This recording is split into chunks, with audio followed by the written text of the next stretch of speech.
I'm DP Sheriff Givens from West Springs, your host.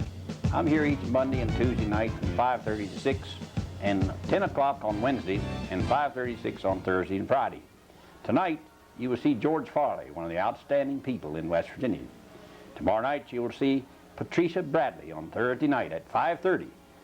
And on Friday night, you'll see James Humphrey, Vice Chairman of the Judiciary Committee. And on Monday, Senator Whitaker from up in Morgan, Berkeley, and Jefferson, the apple peach country, and cloud seeding. And we're going to talk about hunting and fishing. He has a public hearing today on the yearly license and what we're going to do with the money, how we're going to buy up swamp lands, how we're going to restock game. He's a very nice man. He's my age, very brilliant, very fine fellow. So tune in tomorrow night and see Patricia Bradley, and also see Mr. Humphrey on Friday night and Senator Whitaker on Monday night, 5:36. This program brought to you in part by DP Sheriff Givens, the most honorable politician in West Virginia, and by Victor Video. If you're running for public office, we can make the tapes for you. We can do the work. We're very fortunate to have with me today somebody from the northern end of West Virginia. We call the northern end, we used to call the southern end, Morgan, Berkeley, and Jefferson. Now we're talking about Ohio, Brooke, and Hancock. So we've got a lot of sections in West Virginia. We're really a big state. So she's from Hancock County. She went to West Liberty College. She's done an outstanding job down through the years. So I welcome to the show Pat Bradley from Hancock County, Weirton, West Virginia. So welcome to the show. Thank you very much. It's a pleasure to be here. Miss Bradley, I have never been to Weirton, and you might tell people a little bit about Weirton. It's known as a steel city. And you might tell them what kind of industry you have there and what's the size of it and what you really do in Weirton. Well, the focus of Weirton is, of course, Weirton Steel Corporation. We have a lot of smaller companies, and most of them depend somewhat on Weirton Steel that locate. We have an industrial park and a number of small businesses, but our number one employer in Weirton is, of course, Weirton Steel Corporation, which, as most people know, is now employee-owned. Well, down next to you used to have what they call a nail city, and that's Wheeling, West Virginia. That's right close to you, isn't it? It's about 40 minutes away. And they made beech nut tobacco and a number of things in Wheeling, Wheeling was well known for. Known really early for river boats and early prostitution around the McClure Hotel. And so you live in the end of the state where casino gambling has come about. About everybody in that section of the state's going, I presume, to vote for casino gambling. And you might tell the people just how you feel about casino gambling. Well, the perception that about everyone in my area is for casino gambling is a very inaccurate one. First of all, I strongly oppose casino gambling, and we're finding out more and more that the majority of people in my area do not want it. What we do have that does want casino gambling are a lot of the labor people who will directly benefit from casinos in that area, and business people who feel that they will directly benefit. But the average citizen in my area simply doesn't want it. In my office, I have about 400 letters from citizens saying they don't want it, they don't think it's a benefit to the state, it's just not going to accomplish what the promises are, and they don't want casino gambling in the state, they don't want it on the ballot. Ms. Bradley, Hancock County is the smallest geographical area within the state. I think it's 8 square miles or something to that effect. You might tell them what your population is and what's in the city of Weirton. We have a population of around 41,000 in the county. And Weirton has a population of somewhere around 28 or 29,000. But we have, like I said, a number of businesses in the county, and most of them are focused around Weirton Steel and what's going on there. Mr. Yanni from Marshall County has introduced a bill for casino gambling, and of course the President of the Senate is from that area too, Mr. Dan Tonkovich. And it seems to have a lot of following up and down the High River, and as you have said that you're not for it personally, you would think that those people in that particular area would be for casino gaming because of your location close to Pittsburgh and Philadelphia and those towns in Pennsylvania. Yeah, well, the argument being used for casino gambling is that we are close to these large metropolitan areas and we can attract people. But you know, I've looked at casino gambling and I studied it intensely when the problem came up. And I don't think, number one, it's going to produce the revenues that the claims have been made. You know, they keep saying it's going to bring in about $150 million a year. I can't figure out how they come up with that figure, since what I've studied in Atlantic City, the first year they made $150 million, they had 9 casinos open. All of our bills say that there's a 6 casino limit in the state. So they're talking about 20,000 employees too, and I don't think they'll be near that many work if they build them. And the casinos they're talking about has to be an elaborate place. You know, it's supposed to have a golf club, golf course, a swimming pool, and horseback riding, a number of things. It takes a lot of acreage to build these places, and it's going to take a lot of money, millions and millions of dollars, to build a casino gambling place under the rules and under the bill that's introduced down here. I don't think it'll ever get off the ground. The public hearing, I believe, is tonight, isn't this Wednesday? And I think the public hearing's tonight at 8 o'clock. It might be well that you attend it, because even though you say I'm from Hancock County, everybody just presumes you're going to vote for casino gambling because you live in that section of the state. Well, if they presume it, they certainly haven't listened very well, because I've screamed long and hard that I'm not going to. You know, back to the idea of 20,000 jobs. It's interesting to note that the bills that have been introduced last year, 2 of the bills, when they addressed residency, only said that a person had to live in West Virginia for 6 months to be considered a resident. With the kind of complexes you described, it would take several years to complete. So that doesn't protect West Virginians in getting West Virginia jobs. The 3rd bill that was introduced during special session does not even address residency, so that there is no guarantee that West Virginians will be getting these jobs. You know, in my mind, 20,000 jobs for West Virginia is only important if it gives 20,000 unemployed West Virginians jobs. What you got in Reno, I've been up there, and I went up and down the strips, what you got a lot of places just out of the immediate gambling area that's closed down. They're boarded up. And you got the bums running up and down the streets, and the city is right there. And I think they'll bring that type of people to our town, and the thugs will come here to make the collection. If you go in Reno and they know who you are, or they try to find out, they have a rundown on everybody that goes there to find out what you're worth, where you live, and what you do for a living. And you run out of money, you lose $500 over here in a slot machine, you say, I'm broke, and you just go down to the office and they say, here's another $500. Well, they know you're not going to win anything. And about a month later, somebody knocks on your door and say, I want my money. And that's what I'm afraid of in West Virginia. The thugs will come down here to collect the money, and thugs goes with gambling. And we have enough immoral things in West Virginia without going any farther with gambling. We have the horse races. We got right in your area, you got the dog races in Wheeling. You've got a race horse in your area too, haven't you? Where's it? Waterford is in Hancock County. Is that horse racing, or is that horse racing? Horse racing. It's horse racing. Well, and you got the dog tracks down in Wheeling, and then you got the lottery too. So we're considered a gambling state. But the idea I want to get across to you that you're quite different, because they figure everybody from Jackson County all the way up the High River is going to vote for any kind of illegal gambling or illegal prostitution or 3-day divorce laws or anything pertaining to living wild and beyond. Well, you know, people in southern West Virginia have a perception that, as you said, the northern panhandle, we've always been gamblers. The odd thing is that I didn't even know there was a horse track in my area until I was in high school. You know, our family, we didn't gamble. We didn't have people that went into bars. That didn't happen in where I grew up and with most of my friends. So we don't have where everyone in those areas gambles and goes to horse racing and plays cards and the numbers and all those things that people perceive. You know, the majority of our citizens are just everyday Christian people with high ideals, and they don't believe. Well, the conception of Weirton is that everybody there, all the steel workers, drinks Orange City beer, and they bet on the ball games, and they've got a different conception down here in West Virginia. You're really out of state. Maybe you should belong to Pennsylvania. Well, they keep telling us that, but I'm not moving to Pennsylvania. I'm sticking right here in West Virginia. Well, after all, you'd have to clear with Callie Sappas, and she's a circuit court judge, and she's also a female. Let's talk a little bit about females in West Virginia.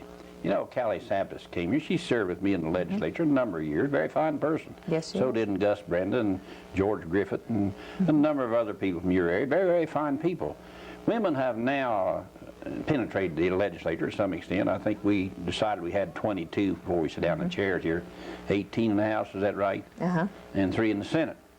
They've taken their toll in West Virginia. When you run on equal with a woman, you're going to get beat. I've tried 3 or 4, and every time I run on a woman on my equal, she beats me because women persuade their husbands to vote for women. And it's really tough to beat a woman in West Virginia if you're on an equal basis.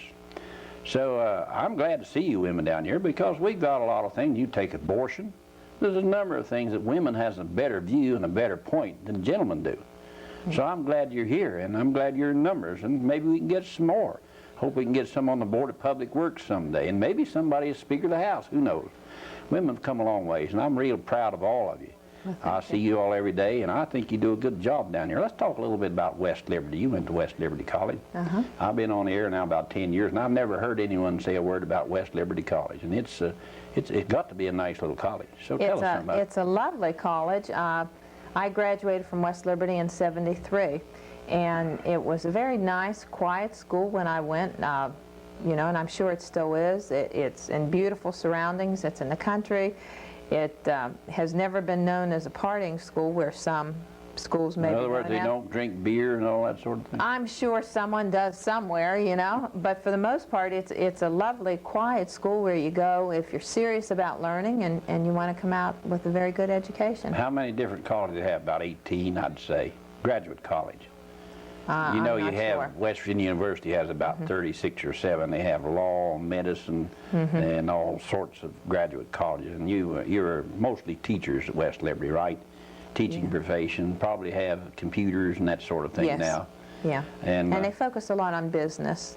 Well, you got a big business area there because you got Wheeling is a well-populated town, isn't it? What is the population of Ohio County? I'm not sure, but it's quite large. So, when I went to West Liberty, of course, their teaching was the focal point. Now I think it's moved towards business. We've had a surplus of teachers for quite a while, and people are realizing that business is kind of the field to get into. Well, you got all those in physical education and social science because if you finished the 8th grade, you can tell the tortoise and the metatarsus and the tib and the fib, and that's all you got to know, and how to set a bone if you're a coach. So you don't really have to do anything in physical education and social science, but after you get through, where are you going to work? That's the hard part. Once you go to a high school and you don't win 8 out of 10 games, you're fired. That's true. So they then become teachers and get fired and everything else. So there's no place for young people to go to work today. Even if you got a college education, I don't know where you can go to work unless you're computer, medicine, or a lawyer. It's very difficult for young people now. And I think the legislature's recognized that in the last couple of years and really began to focus on businesses, especially small businesses, and helping them.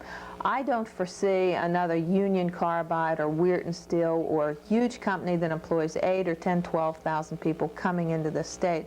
I think the future for our state is in small businesses, and so we've got to help these. You know, we used to have an adversarial relationship between labor and business and think that you had to choose one or the other, and we're beginning to realize that it simply can't go on that way.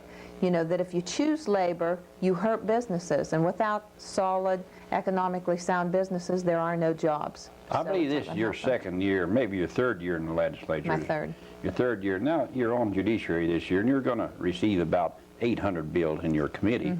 And, of course, you're on there with a group of, might say, polished-up lawyers, a few of them, and some of them got a souped-up vocabulary, and they try to take a little advantage of you now and then. And, of course, they're in session quite a lot, 7 or 8 hours a day.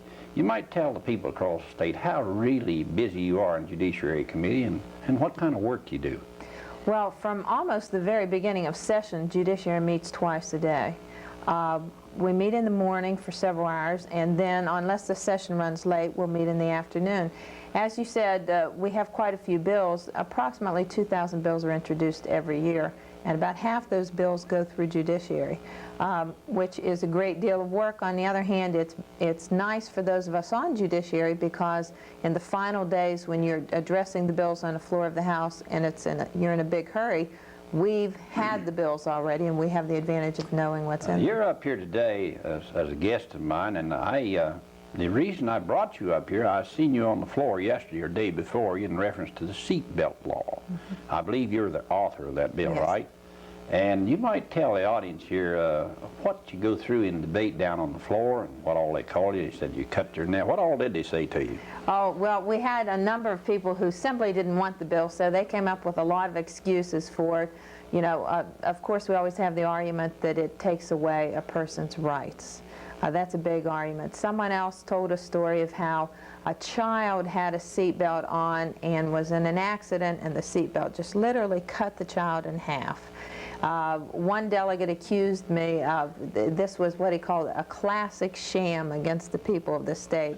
You know, there were just a number of charges about how terrible this bill was, and it wasn't going to help the people. Well, I'm sure that you, I watched you on the floor, and you held your own with the attorneys down there, and that's a very congratulating thing to you, because usually they worked you over pretty well. And you had your bill well in mind, because I seen you defend it down on the floor of the House of Delegates yesterday afternoon. Well, that's the secret. When you have a bill, you make sure you know that bill backwards and forwards, and you make sure you have all the information about it. And I always spend several hours trying to anticipate every possible question or argument they could use against the bill, and then I prepare answers for those. You might tell the audience here that it was a tie vote on the first vote. Yes, it was 49-49, which meant that we lost the first vote. Then you had to run around through the crowd of delegates and get someone to do what, recon? Well, actually, that was their mistake. That wasn't ours. Delegate McNeely, who did not want the bill and voted against it, decided when it was 49-49 and they had won that it was so close that he wanted to lock it in. See, procedurally, you can reconsider a bill, but only once. So he made a motion to reconsider that bill, asking that his motion fail, which would mean that absolutely the bill was lost forever. That was an error in judgment on his part, as it turned out to be. I would never have done it, because when you get a vote that close, you can never tell if one person may change their mind.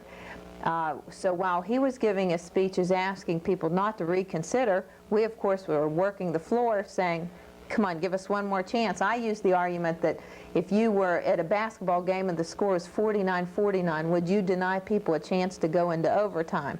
So when it was moved to reconsider, we got a vote of 56 people who would allow us to reconsider, and then the final vote of the seatbelt was 51-48, so it passed the House. Did you see Mr. Airtrip from Pleasants County and also Joe Farrell from Logan County? They were absent and not voting. Did you campaign them before it came on third reading?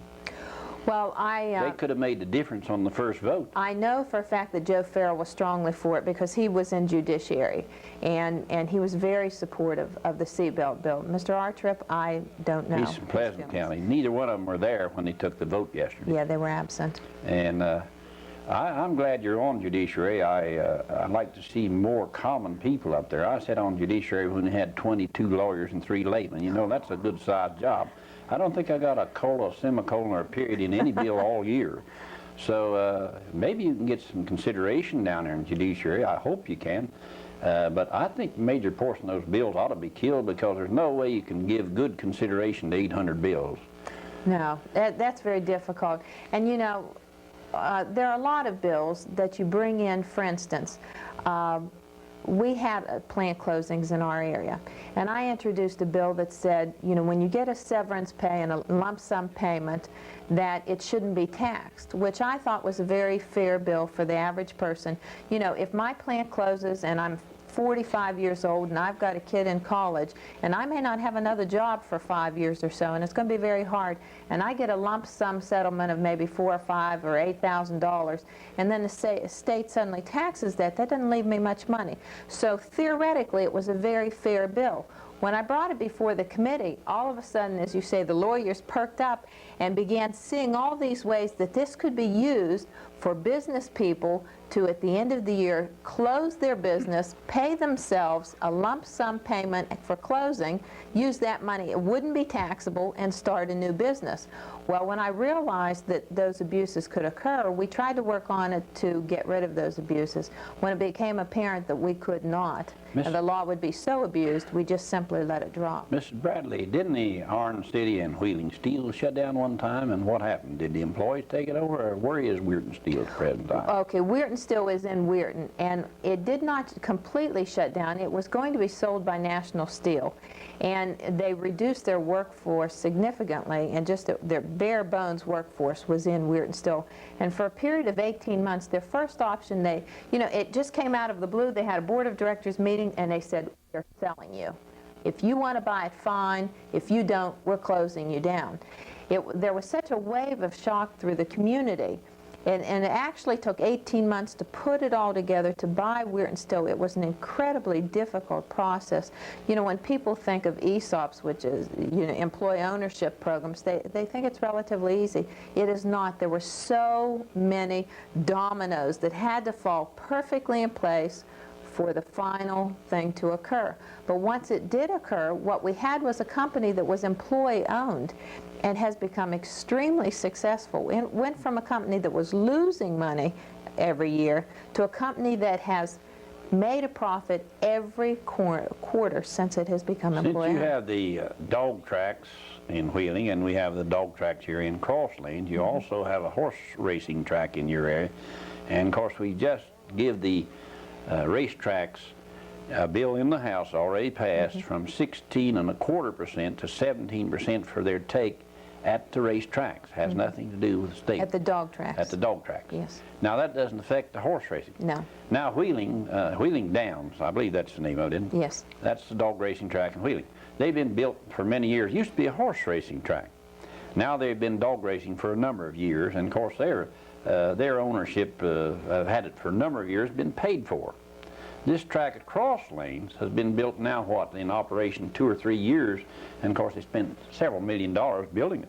And the argument by Mr. Humphrey, who's the vice chairman of your committee and who's also the sponsor of the bill, says that they're very hard up in Cross Lane, has a chance to lose $300 or $400 or 300 or 400 employees if they close down.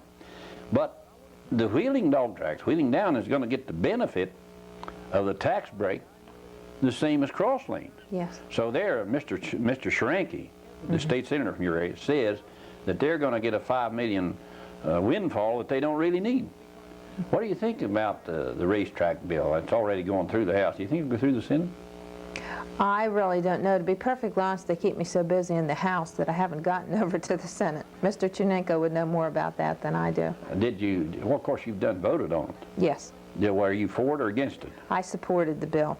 And the reason I supported that is that even though it did not deal with horse tracks, Ogden Corporation owns both Waterford Racetrack and Wheeling Downs.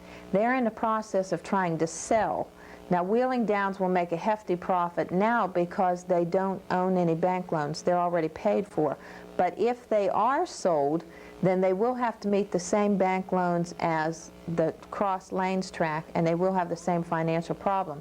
My view, and it was a very selfish view, is Waterford track loses about $800,000 a year and is supplemented from the profits from the Wheeling track. I have 1,400 people employed at Waterford. I simply can't afford to lose those 1,400 jobs. We're a small county. We already have an awful lot of unemployment because we've had several firms shut down.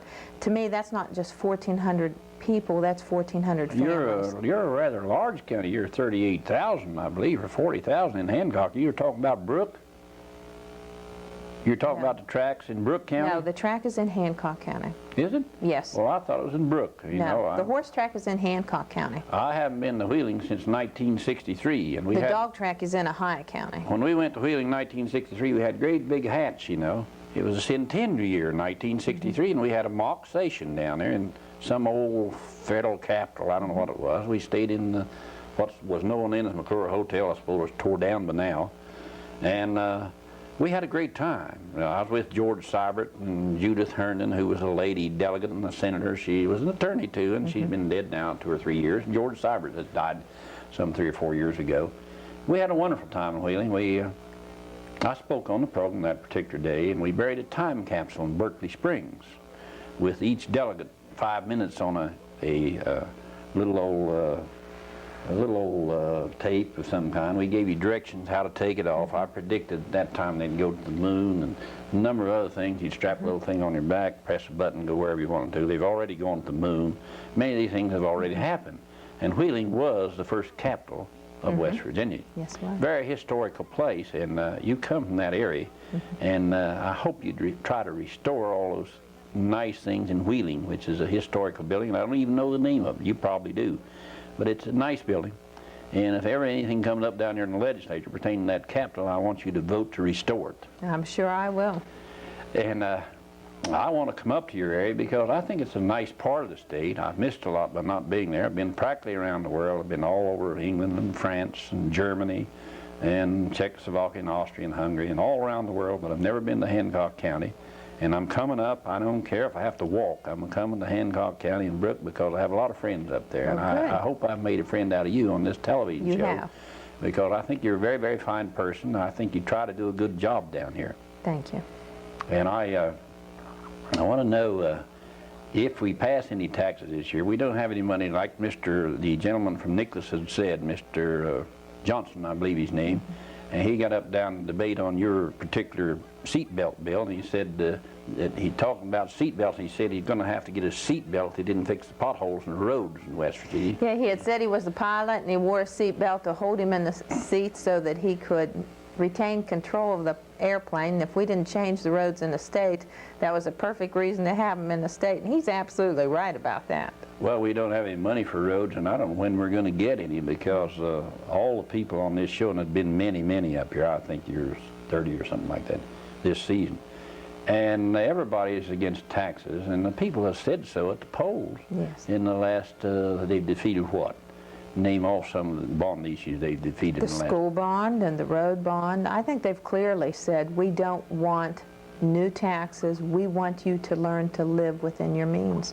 And that's not unreasonable. We expect them to do that. Miss Bradley, we've got a minute or two left. Let me ask you something about the task force. You know, we've got about the only employment in West Virginia is state or federal jobs or county boards of education. There is no jobs left. You've got a few in Weirton Steel. But outside of that, there's no employment for our people. The task force recommends 500 people, I believe, and $384 million in savings. And you just cut out the farm program yesterday in the House of Delegates. I believe it passed, didn't it? The farm program yesterday. I don't recall it passing. Well, they have recommended you do away with that and a number of other jobs. Do you think the task force is going to have any effect on this legislature down here? The task force report. It doesn't seem to be moving fast enough to have a great effect on this legislative session. It may the next. They've made a lot of recommendations, and certainly some of them are very good, you know, but they don't seem to be moving quickly enough to make much of a difference to us right now. I'm sorry we're out of time. This has been DP Sheriff Givens from Webster, and Pat Bradley from Hancock County, way up north. Hancock, Brooklyn, Ohio. She's been a right interesting guest. We've talked about many, many things. We'll be back Monday night with Senator Whitaker. We'll talk about peaches and apples, cloud seeding. Cloud seeding is unknown to Miss Bradley, but it's a great question. And we'll be right here Monday night. We're going to talk about hunting and fishing and lifetime license, buying up swamps, restocking birds. It'll be an interesting show. So Sheriff Gibbons says bye-bye one more time.